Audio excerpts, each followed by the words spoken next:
All right, first it was sugar, now it's salt. New York City Mayor Michael Bloomberg is now targeting salt in frozen foods and soup. The proposal is based on research that says too much salt increases the risk for stroke and heart attack. And to drum up support, New York is putting up ads like this one. Is this just another case of the government overstepping its role? For a fair and balanced debate, we're joined by Lori Roman, the president of Salt Institute, and Sharon Richter, a certified nutritionist. Good morning, ladies. Good morning. Okay, Good morning. Sharon, I want to start with you. These anti-soup ads will be on subway posters for the next 2 months.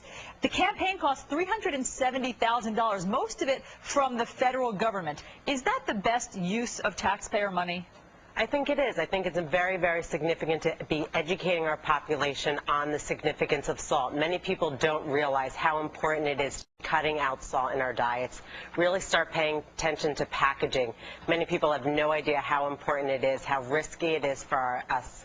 Okay, the ads say that too much sodium can lead to heart attack and stroke. Lori, that's obviously a public health concern. Do you agree with Sharon?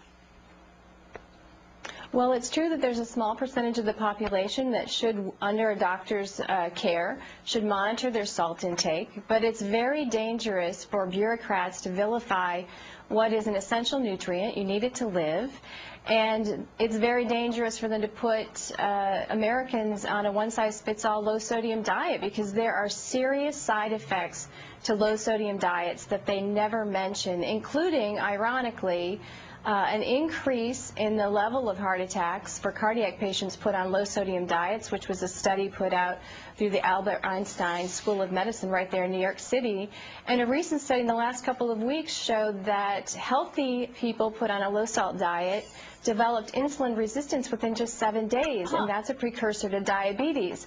So there are some serious side effects. It's not for everyone, and when you have a bureaucracy putting everyone on the same diet, it just doesn't make sense. Sharon, your response? The majority of the population really is affected by the salt intake that we're intaking right now. And I think that majority of people really don't have any idea the amount of salt that they're intaking. But Sharon, I just want to interrupt you for a second, because isn't that your job as a nutritionist? Some would say you should be educating people, and the federal government and the city government should be butting out of it. I think that the problem is that most people don't even realize that the amount of salt that they're intaking, and they don't even have any idea how to even read a food label. And I think that just the awareness that they should start paying attention to the foods that they're intaking and really start paying attention to foods and start looking at packaging, and that the significance of salt. I think salt's something that no one even thought about. Everyone was only concerned about fat and calories originally. Sure, so you're just suggesting a heightened awareness. Lori, last word. Well, the government's behind the times on this. The new science that has come out really shows that they're wrong. In fact, just a few weeks ago, Harvard scholars came out with a study that showed that although hypertension's been rising in the United States, sodium intake has stayed almost exactly the same for 40 years, which indicates that salt is not the culprit here. It indicates that probably obesity is a better place to look. But the government's not keeping up with the science on salt, and unfortunately, they're really behind the times. Lori Roman, Sharon Richter, thanks so much for coming in for the debate. Thank you.